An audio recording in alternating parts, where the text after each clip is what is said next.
బయటకు తెచ్చును. సజ్జనుడట మంచి ధననిధిలో నుండి మంచి వాక్యాలను బయటికి తెస్తాడట. దుర్జనుడు అంటే చెడ్డవాడు చెడ్డ ధననిధిలో నుండి బయటకు తెచ్చును. అవును ప్రియులారా, ఇప్పుడు మనం మాట్లాడుతున్నప్పుడు కొంతమంది అచ్చంగా బూతులే మాట్లాడతారు. వాళ్ళకి ఆ నిధి ఏంటో తెలుసా? లోపల ఆ బూతులే నిధి అంటే ఆ బూతులు ఆడు దాచుకుంటారు హృదయంలో, అయ్యే బయటకు వస్తూ ఉంటాయి. అలాగే సజ్జనుడు నువ్వు బూతులు తిట్టమన్నా కానీ ఆయన నోట బట్టి బూతులు రావు. కాబట్టి అతని యొక్క ధననిధిలో ఏముంది అంటే అనగా మంచి మాటలు అతను నిల్వ చేసుకున్నాడు అన్నమాట. కాబట్టి ప్రియులారా, దేవుని కొరకు వాడినను సాతాను కొరకు వాడినను ఈ శరీరమే మనము వాడవలెను. శరీరమును గృహంలోనికి కన్నును చెవులు, ఈ శరీరంలో అనగా కన్నులు చెవులు కిటికీలు అయితే ప్రియులారా నోరు అనేది తలుపు అయి ఉన్నది. అంటే అసలు తలుపే ముఖ్యమైంది. కాబట్టి ఆ నోరు తలుపుతో అనగా సమానం చేసి మాట్లాడుతున్నారు ఇక్కడ. కాబట్టి నాలుకను దేవుడు ఎందుకు మానవునికి ఇచ్చాడు అని అంటే, యోగ గ్రంథం స్తుతించడానికి దేవుడు ఈ నాలుకను మనకి ఇచ్చాడు. అంతేగాని బూతులు తిట్టడానికి రకరకాల చెడ్డ మాటలు మాట్లాడుకుంటానికి. యోగ 27:4 చూడండి.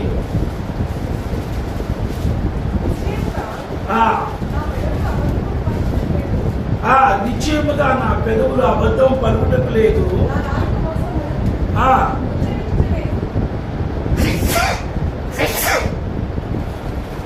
నా నాలుక నిశ్చయముగా. కాబట్టి ఇక్కడ ఈ మాటలు మాట్లాడుతున్న వారు ఎవరంటే యోబు గారు.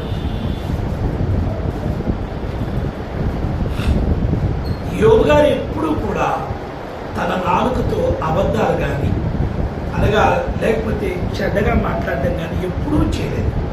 తన నాలుకతో సద్విషయాలే మాట్లాడాడు. తన నాలుకతో దేవుని మాటలే మాట్లాడాడు. తన నాలుకతో దేవుని ఎప్పుడు కూడా స్తుతిస్తూనే వచ్చాడు. ప్రకటన గ్రంథము 19వ అధ్యాయం 5వ వచనం చూడండి అమ్మా. 19:5 అమ్మా. మరియు ఆయనకు భయపడి వాళ్ళారా, కొద్దివారమైనా గొప్పవారమైనా మీరందరూ ఆయన స్తుతించండి. చూడండి ప్రియులారా, మీరందరూ కలిసి ఆయన స్తుతించండి. కొద్దివారైనా గొప్పవారైనా చిన్నపిల్లలైనా పెద్దవారైనా అందరూ ఆయన్ని స్తుతించాలి. ఎందుకని అని అంటే మనం స్తుతించడానికి పుట్టించబడ్డాం.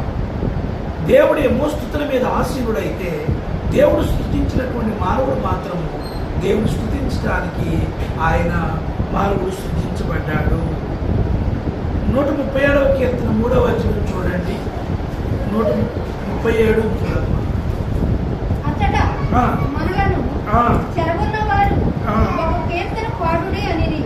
కీర్తన పాడుడి అనేది మనలను బాధించిన వారు సియోను కీర్తనలలో ఒకదానిని మాకు వినిపించుడి అని మనము ఉల్లాసము కొనిది. చూడండి ప్రియులారా, ప్రతి మానవుడు కూడా నీ నోటితో చక్కని కీర్తనలు పాడాలి. అమ్మా అసలు నాకు రావట్లేదులే అని చెప్పి అనుకోకూడదు.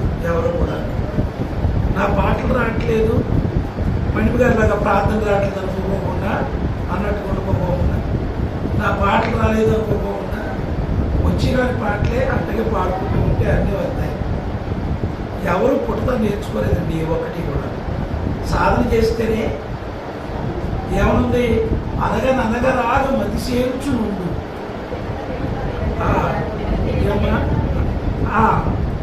వ్యాపారం తీయకూడదంట తిన్న కొద్దీ. అనగా రాగం అమ్మా, పాడుతున్న కొద్దీ రాగము చక్కగా ప్రయోజనకరంగా ఉంటుంది, అందంగా ఉంటుంది. రాగము శృతి కూడా ఉండాలి, రాగం ఉండాలి, మంచిగా రాగం ఉండాలి, దానికి తాళం ఉండాలి. కొంతమంది మామూలుగా పాడతారు, కానీ పెద్ద పెద్ద మీటింగ్స్లో పెద్ద పెద్ద ఇన్స్ట్రుమెంట్స్ మీద పాడాలంటే కల్పన రాదు. ఈ ఈందో ఈందే అదో దాందో దాని అన్నట్టుగా వాడతారు. అలాగానే చక్కగా కలిసినప్పుడే దానికి ఉంటుంది. నేను ఎంత గొప్ప పెద్ద పెద్ద స్టేజ్ మీద పాడున్నవాడిని, ఎంత గొప్ప సంగీతము ఉన్నా పాడగల సమర్థుడిని. ఎన్ని సంగీతాలు పెట్టినా అది సవరించుకుంటూ పాడగలిగిన శక్తి ఎందుకు పనికిరాని అభాగ్యుడైన నాకు ఇచ్చాడు దేవుడు. హల్లెలూయా. నన్ను అంటారు వెళ్ళిన చోట మీరు బాగా పాటలు పెడతారు, మీ సంఘం కూడా బాగా పాడతారు అనుకుంటారు. అవును ప్రియులారా, మన సంఘంలో చాలా వరకు పాడేవాళ్ళు ఉన్నారు. దేవుని స్తోత్రం చెప్తామా? హల్లెలూయా. అందరూ చక్కగా పాడేవాళ్ళు మన సంఘంలో ఉన్నారు. వాళ్ళు పెద్ద పెద్ద సంగీతాలు మేము పాడినా పాడకపోయినా మరి మొత్తానికి మాత్రం చక్కగా పాడతారు. మంచిగా పాడేవాళ్ళు మన సంఘంలో ఉన్నారు. అది దేవుడు మనకి ఇచ్చిన గొప్ప అదృష్టము లేక ఆధిక్యత. చాలా సంతోషం. కాబట్టి దేవుడు మనల్ని సృజించినందుకు మన నోటితో మనం దేవుని చక్కగా స్తుతించడానికి మనము సృజించబడ్డాం. కాబట్టి మార్కు సువార్త 7:6 చూడండి. మార్కు సువార్త 7:6. మార్కు సువార్త 7:6. అందుకైనా వారితో ఇలాగ చెప్పాను, ఈ ప్రజలు పెదవులతో ఈ పెదవులతో నన్ను గణపరచుదురు గాని వారి హృదయం నాకు దూరముగా ఉన్నది. వారి హృదయం మాత్రం నాకు ఈ ప్రజలు తమ పెదవులతో నన్ను కనపరచుదురు గాని వారి హృదయం నాకు ఎట్లా ఉందంటమ్మా? దూరంగా ఉంటుంది. అందుకనే ప్రభువా ప్రభువా అని పిలచు ప్రతివాడు, ప్రభువా ప్రభువా అని పిలచు ప్రతివాడు పరలోక రాజ్యమున ప్రవేశింపనేరడు. పరబంధున్న తండ్రి చిత్తము నెరవేర్చువాడే ప్రవేశించును. ఏమయ్యా వచ్చిందంటే బాబు పట్టొచ్చుగా, బ్రహ్మ రాబు వచ్చిందనుకుంటా, దాన్ని పట్టొద్దు. నీకు ఆమె ఇచ్చింది కదా పాపం, పడతావుగా ఎంతకంత. అతను కూడా నీకు అనుకుంటే ఎట్టగా ప్రభువా ప్రభువా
దొంగతనంకి వెళ్ళి దొంగ అంటాడని చెప్పి అనగా స్టోర్ సుధాకర్ గారు చెప్పాడు. వాళ్ళ అమ్మోడు దేవుని నమ్ముకున్నారంట. దొంగతనానికి బయలుదేరినప్పుడు దొంగతనం బాగా జరగాలని, ఎక్కువ బంగారంగా నగలుగా దొరకాలని, ఎవరు కూడా దొంగతనం చేస్తున్నప్పుడు చూడకుండా ఉండాలని, ఒకవేళ ఎవరిని పట్టుకున్నా కానీ కట్రాయి వేసుకున్న వాళ్ళు ఒళ్ళంతా ఆవడం పోసుకుని వెళ్తారంట దొంగతనాలు. ఎవరు పట్టుకున్న జారిపోవాలని అన్నిటి కోసం ప్రార్థన చేయవే అమ్మా అనుకుని ప్రార్థన చేసుకునేరు. అమ్మా ప్రభు నామమున ఏంటంట, ప్రభు నామమున అందరూ ప్రార్థన చేస్తారు. ప్రార్థన చేసినంత మాత్రాన మరి దెయ్యాలు ఒకవేళ ఎలగొచ్చినంత మాత్రాన మనం గొప్పవాళ్ళు అని చెప్పి అనుకోవడానికి అవకాశమో లేదు. కాబట్టి ప్రియులారా, మరి ఇక్కడ 1 4 ఇచ్చింది దేవుడు. ఎందుకు అంటే 1 దేవుని స్తుతించడానికి, 2 అనగా సాక్ష్యం ఇవ్వడానికి. ఈ రోజున మనం మంచి సాక్ష్యం విన్నాం. ఏ సాక్ష్యం? ఒక వ్యక్తి తన పాపము నుండి, తన శాపము నుండి, తన బ్రతుకు నుండి అనగా హృదయ శుద్ధి కలిగి మార్చబడి నేను దేవునిలోనే ఉండాలి ఇక నిశ్చేతగా అని చెప్పి ఒక తీర్మానం చేసుకుని ముందుకు వచ్చినటువంటి ఒక వ్యక్తి యొక్క జీవితాన్ని సాక్షి రూపంగా మన ముందు పంచుకున్నారు. అది బహుశా ఆయన భార్య అయినా కావచ్చు, ఎవరైనా కావచ్చు, కానీ అది భార్య భర్తలు అది పక్కన పెట్టండి. ఒక వ్యక్తి తన యొక్క జీవితాన్ని వాక్యం ద్వారా మార్చుకొని బ్రతుకుని దిద్దుకొని నేను ప్రభు సాక్షిగా జీవించాలని తీర్మానం చేసుకొని ప్రభు కొరకు జీవించడం అనేది గొప్ప ధన్యత. దాని మూలంగా పరలోక దేవదూతలు కూడా ఆనందిస్తారు, దేవుడు ఆనందిస్తాడు, సంఘం ఆనందిస్తుంది. అందరూ ఆనందిద్దాం. దేవునికి స్తోత్రం. సాక్ష్యం ఇవ్వడానికి దేవుడు 4 ఇచ్చాడు. యోహాను సువార్త 15వ అధ్యాయము 7వ వచనం చూడండి. 15:7.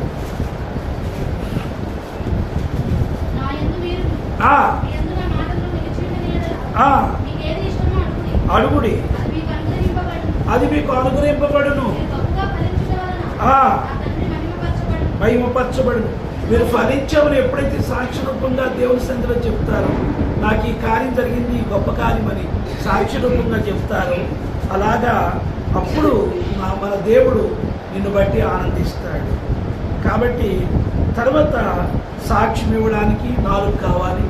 తర్వాత మన 4 సాక్షి కొరకు వాడాలి. 3వదిగా శ్రమలలో ఉన్న వారిని ఆదరించుట కొరకు 4 వాడాలి. 1వ తెస్సలోనికైలు 4వ అధ్యాయము 18వ వచనం. 1వ తెస్సలోనికైలు 4:18. మీరు ఈ మాటల చేత ఒకరినొకరు ఆదరించుకోనండి. అనగా దేవుడి యొక్క మాటను బట్టి మీరు ఒకరికొకరు ఆదరించుకోండి అని చెప్పి దేవుడు చెప్తున్నాడు. తర్వాత అక్కడే 5:11 చదువమ్మా. చేయుచున్నట్టుగానే ఒకరినొకరు ఆదరించుకొని ఒకరికొకరు క్షేమాభివృద్ధిని కలుగ చేయుడి. కాబట్టి మాటల ద్వారా క్షేమాభివృద్ధి కూడా వస్తుంది.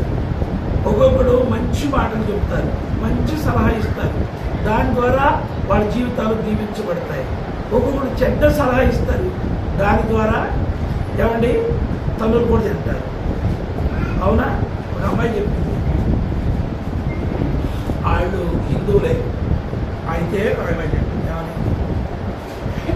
చెల్లి రామ్ గోపాల్ సినిమా చూసేద్దాం అంటే, అమ్మ మా ఆయన కూడా దిగే టైం ఇవాళ చాలా రోజులు అయింది, లారీకి వెళ్ళి దిగే టైం అయింది అనంటే, చెల్లి నువ్వు 3 రోజుల నుంచి దిగుతాడు వచ్చాడా? రాడు. వస్తాడు, తర్వాత వస్తాడు, ఇప్పుడు వస్తాడు, రాడు. అసలు మనం ఎంత వచ్చేస్తాం? సినిమా చెప్పి వెళ్తాం 2 గంటలు 2 గంటలు అందరూ ఎక్కువ అందరికీ వెళ్తాం, తొందరగా వచ్చేద్దాం, ఏం మాత్రలేదు. అసలు వద్దక్కంటే నేను ఇంటికి అమ్మాయి ఆడేం చేశాడు, దిగేవాడు బాగా తాగి ఇంత బాగా చేపలు తెచ్చాడు, వండించుకుని చక్క తిందాం కదా అని ఆ చేప ఇచ్చుకుని వచ్చాడు. పెద్ద చేప పట్టే ఉంది. ఆ అమ్మాయి వెళ్ళింది, ఈడు వచ్చాడు. ఇక చూడండి 3 గంటల టైం అయిపోయింది. కర్ర రెడీగా పెట్టుకుని కూర్చున్నాడు. ఆ అక్కడి నుంచి అటు వస్తుంది ఒడి మంటలు ఉంటుంది అమ్మాయి వస్తుంది వస్తా ఉండగా ఇది చూసింది ఈ టక్కర మనిషి తీసుకెళ్ళింది అడుగొచ్చాడు ఎట్టాగో దీంతో పాటు నన్ను తీసుకెళ్ళి అనుకుంటాను జంప్ అయిపోయింది ఇప్పుడు అర్థం చెల్లి నడు అంది పాప పిడి జరపని ఇంటికి వచ్చింది దీనికి ఎక్కడికి వెళ్ళాను ఏం చెప్తుంది ఎరగొట్టేసి చేపకి తర్వాత కానీ ఎరగొట్టి అటువంటి మాటలు అమ్మా అవసరానికి ఆదుకోరు కొంతమంది అనగా తనులు తినేదాకా తీసుకొస్తారు కొంతమంది చెడ్డ సలహాలు చెప్తూ ఉంటారు కొంతమంది సలహాలు మంచిగా ఉంటాయి మీరు భవిష్యత్తులో అందరి మాటలు ఎనబాకండి చెడిపోయే మాటలు చెప్తారు కొంతమంది ఆ మాటలు ఎనబాకండి మంచి మాటలైతే తీసుకోండి మంచిదే చాలా సంతోషం కాబట్టి శ్రమలో ఉన్న వారిని మనము ఆదరించడానికి పోవాలి తర్వాత పాటలు పాడి ఆయన నామాన్ని ఆరాధించడానికి ఆయన సన్నిధికి వెళ్ళాలి 149:9 చదవండమ్మా 149:9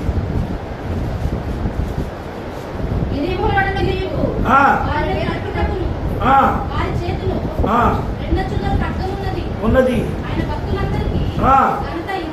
ఘనత ఇదే యెహోవాను స్తుతించుడి తర్వాత పాటలు పాడి ఆయన్ని ఆరాధించాలి మనం చక్కని కమ్మని స్వరాలతో పాడాలి అందుకే దేవుడు 4 ఇచ్చాడు మరి ఆ 4తో దేవుని స్తుతించాలి మరి బలహీనలను హెచ్చరించడానికి కూడా 4 అవసరం ఎఫెసీ పత్రిక 5:19 చూడండి ఎఫెసీ అలాగని మరి 6 పాయింట్లో కీర్తనలతోనూ సంగీతంలోనూ ఆత్మ సంబంధమైన పాటలతోనూ హెచ్చరించుచు ప్రభువుని గూర్చి పాడుచు కీర్తించుచు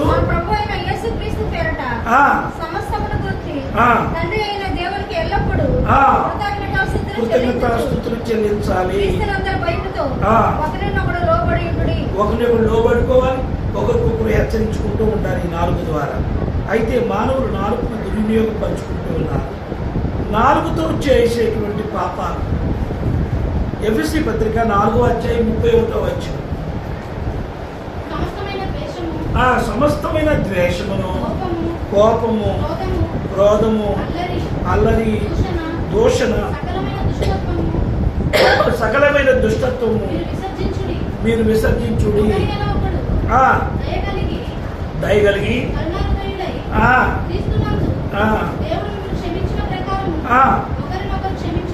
అది చూడండి ప్రియులారా చాలా మంది వ్యర్థమైన మాటలు మాట్లాడుతూ ఉంటారు చాలా సమయాన్ని ఖర్చు పెడుతూ ఉంటారు మన ఇండియాలో చేసే తప్పది విదేశాల్లో ఉన్న స్త్రీలు అనగా ఇట్లా మాట్లాడుకోరు వాళ్ళకి అసలు టైమే ఉండదు ఏ స్త్రీ అయినా ఏదో ఒకటి చేస్తూ ఉంటారు అమ్మా ఇప్పుడు జపాన్లో ఉన్నారు స్త్రీలు వాళ్ళందరూ కూడా ఈ టీవీలు బోవీలు జపాన్ చెప్పుకొస్తూ ఉంటాయి సోనీ టీవీ అన్నీ కూడా జపాన్ వాళ్ళందరూ కూడా ఏదో పని చేసుకుంటూ ఉంటారు అమెరికాలో ఉన్న స్త్రీలు కూడా పని చేసుకుంటూ ఉంటారు వాడు మనుషులకు దొరకరండి మాటలకి అసలు మాట్లాడలో ఉండవు అందుకని పోటట్లు రావు మనలో ఏంటమ్మా కూసేపు ఉంటే సార్ ఇంటికాడ అక్క కుక్క అనుకుంటా ఇంటింటికి తిరిగి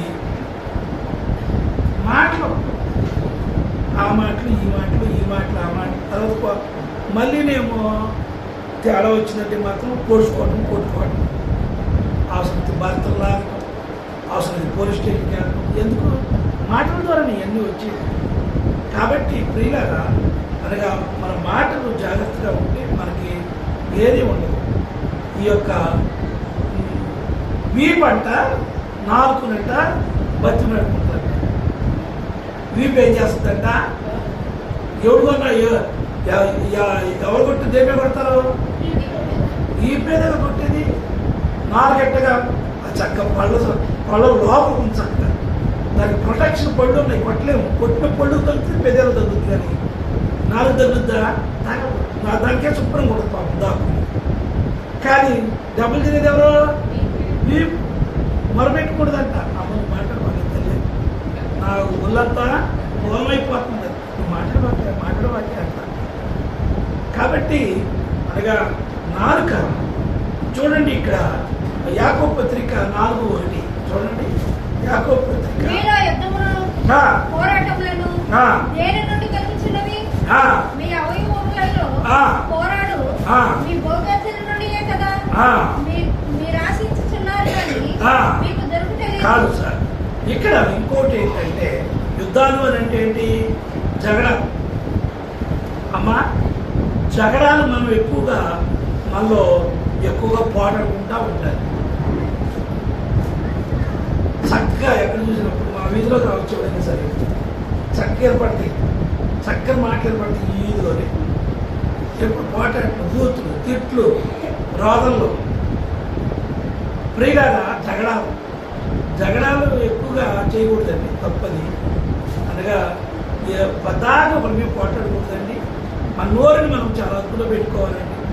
నోరు అదుపులో ఉంటే హృదయం అంతా అదుపులోనే ఉంటుంది, శరీరం అదుపులోనే ఉంటుంది. నోరు జాగ్రత్తగా పెట్టుకోవాలి. కొంతమంది ఆడవాళ్ళు ఏం చేస్తారు? నోరు పారేసుకుంటుంటారు బతికిగా. ఆయన ఏం చేస్తాడు? బెత్తానికి పని చెప్తాడు, లేకపోతే చేతికి పని చెప్తాడు. మన నోరు రాసుకో. ఒక అమ్మ అంటుంది వాళ్ళ అమ్మాయికి, అమ్మ ఎందుకే ఒక మాట అంటే ఆడిపోతాడు. నువ్వు మాట్లాడబాకే తల్లే, నువ్వు మాట్లాడితే నిందంతాడు, నేను చూడలేకపోతున్నాను. ఈ అమ్మాయి నోరు కాసుకుని చెప్తేనే. కాబట్టి మనము నోరు కాసుకోవాలి. తర్వాత ఇక్కడ చూడండి, కీర్తనలు 15:3 చదవడమ్మా.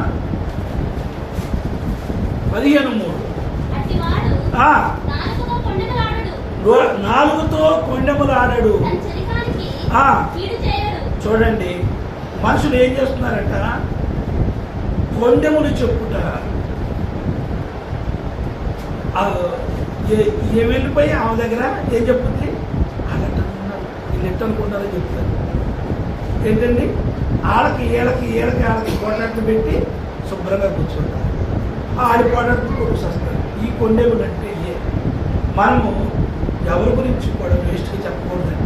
దేవుడు ఉన్నాడు, పెట్టుకోవాలి.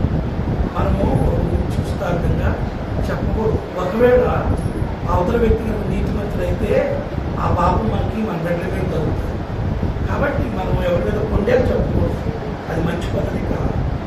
తర్వాత ఈ నాలుగుతో ఏం చేస్తారు? క్రోధం పెంచుకుంటారట. సామెతలు 25:23. సామెతలు 25:23.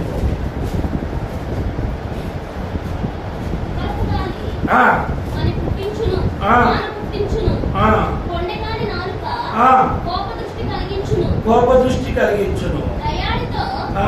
పెద్ద ఇంట నుండుట కంటే ఆ. మిద్దె మీద ఒక ఆ. మూలను నివసించడం మేలు. చూడండి, గయ్యాడితో ఉండడం కంటేనంట. ఒక అబ్బాయి రోజు ఇంటికి లేట్గా వస్తున్నాడు. ఏంటి అబ్బాయి లేట్గా వస్తావు? ఉద్యోగం రోజు అంత లేట్ ఉందా అన్నాడు. అయ్యారు మీకు రాసి చెప్తా, చెప్పొస్తున్నాడు. ఏంటి? అస్తమానం ఇంటికి రాగానే ఈ అమ్మాయి భర్త మీద కయ్యం తెలుస్తుందంట. రోజు పోటటే. ఈ బాధ పడే కన్నా అది నిద్రపోయినాక వస్తే ఎట్టబట్ట నేనే అన్నం పెట్టుకుని కూర పెట్టుకుని తీసుకున్నానే కదా. ఎందుకు వచ్చిన బాధ? గయ్యాడు పేడం దొరికింది. మమ్మోళ్ళు అట్టాడు దాన్ని చేశారు అంటున్నాడు ఆయన. ప్రియులారా, మీరు అట్టండి పెట్టి ఉన్నారు ఎక్కడ? జాగ్రత్తగా ఉండాలి. భర్తను దొరికాడు కదా అని ఏ మాట పడితే ఆ మాట అనకూడదు. చాలా తప్పండి అది. భర్తను గౌరవించాలి, భర్తను సన్మానించాలి, భర్తను గొప్ప చేయాలి. ఏమండి, మెత్తగా ఉంటాడు కదా అని చెప్పి అనకూడదు. భర్తలు కొంచెం మెత్తగా ఉంటారు పాపం, వాడేమి తిరిగి అనలేదు. అలాంటి వాళ్ళని మనం అనకూడదు. జాగ్రత్తగా చూసుకోవాలి, మంచిగా చూసుకోవాలి, భర్తను గౌరవించాలి, ఆయనకి ఏం కావాలో చూసుకోవాలి, చక్కగా చేసి పెట్టాలి, అన్నీ చేయాలండి. కాబట్టి అది ఉండకూడదు. ఇతరుల మీద సనగటం అనేది ఉండకూడదు. సనిగిన కారణాలు ఏమైంది తెలుసా? ఇజ్రాయేల్ ప్రజలందరూ కూడాను సనుగుడు గొనుగుడుతోనే అమ్మా ఏమయ్యారు? అమ్మా సంహార దూతకి బలైపోయారు. ఆ యొక్క అరణ్యంలో రాలిపోయారు చాలామంది. సనుగుడు గొడుగుడు ఉండకూడదు. ఒక ఇంట్లో ఎప్పుడు కూడా సనుగుడు గొనుగుడే. ఎప్పుడు గొలుగుతూ ఉంటారు. ఆ గొరిగిన ఇల్లు పైకి రాదండి. ఆ సనిగిన ఇల్లు అసలే పైకి రాదు. సాతానుడు ఎప్పుడు ఆ ఇంట్లో ఉంటాడు. ఎందుకు తెలుసా? ఆ చదువుతుందన్నా ఏం గొనుగుతుందన్నా కారణం ఏంటంటే అనగా సాతానుడు అనగా ఆమెకి ఆ దుష్ట హృదయాన్ని కలుగు చేసి ఎప్పుడు గొడిగేటట్టుగా చేస్తూ ఉంటాడు.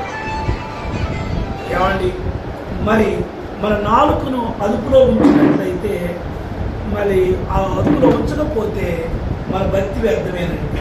యాకోబు పత్రిక 1వ అధ్యాయము 26వ వచనం చూడండి. యాకోబు పత్రిక 1:26. ఎవరైనాను ఆ. నోటికి కళ్ళెం పెట్టుకొనక, ఎవడైనను నోటికి కళ్ళెం పెట్టుకొనక తన హృదయమును మోసపరుచుకొనుచు, తన హృదయమును మోసపరుచుకొనుచు, భక్తిగల వాడనని అనుకుని ఎడల, నేను భక్తి గలవాడిని, అంత గొప్పవాడిని, ఇంత గొప్పవాడిని అని చెప్పి అనుకుని తన నోటికి కళ్ళెం పెట్టుకోకుండా ఇష్టం వచ్చినట్లుగా మాట్లాడుతూ, బూతులు తెలుతూ, కోకిల మాటలు మాట్లాడుతూ రకరకాలుగా చేస్తూ ఉండేటువంటి వాడు వాని భక్తి వ్యర్థమే. వాని భక్తి వ్యర్థమే. తర్వాత యాకోబు పత్రిక 3:5 చూడండి అమ్మా. అక్కడే అలాగనే ఆ, నాలుక కూడా ఆ, చిన్న అవయవమైనను నాలుగు కూడా చిన్న అవయవం అయినప్పటికీ బాగుగా అదిరిపడును. బాగా అదిరిపడుతుంది. అది ఎంత? నాలుగేం చేస్తుందమ్మా? అదిరిపడుతుందంటే ఎంతసేపు? ఎంత కొంచెము నిప్పు ఎంత విస్తారమైన నిప్పు ఎంత అమ్మా? ఒక అగ్గిపుల్ల కూస్తంత అగ్గిపుల్ల, కానీ విశాలమైన అడవిని వదిలి పెడుతుంది.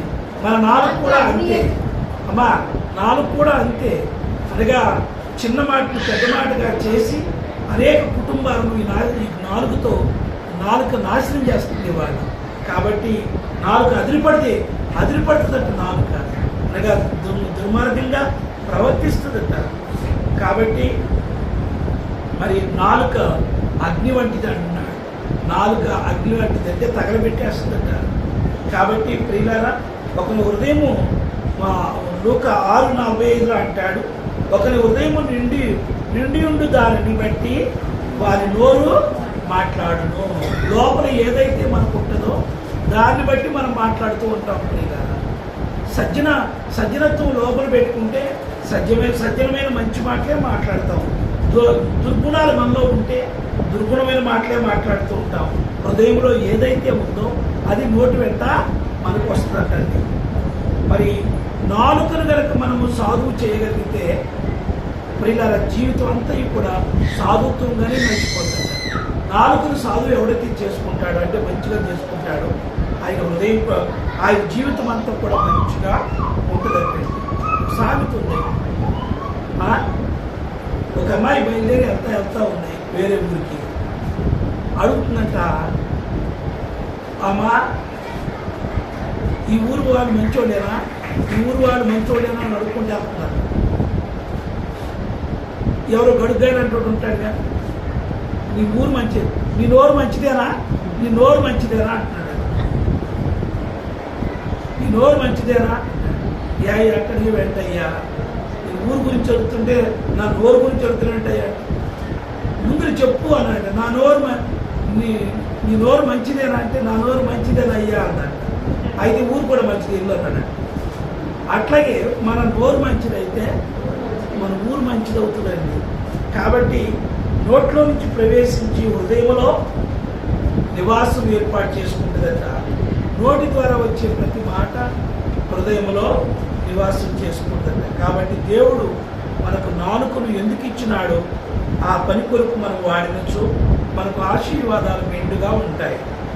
అయినను మరి గనపరిచిన వారు మరి ఆయనను కూడా మనం ఎక్కువగా గనపరిచిన వారు నాలుగుతో అవుతాం. మరొక విధముగా మనము మన నాలుకను వాడినచో మనకు కీడు అనేటువంటిది సంభవిస్తుంది. కాబట్టి మనం కూడా తీర్పులోనికి వస్తాం. లాస్ట్ మాట మత్తయి సువార్త 12:34 చూడండి అమ్మా. 12:34. మీరు చెడ్డవారై ఉండి ఎలాగో మంచి మాటలు పలుకగలరు. మీరు చెడ్డవారై ఉండి మంచి మాటలు ఎట్లా మీ నాలుగు వస్తాయి? మీరు ఎలా పలుకుతారు?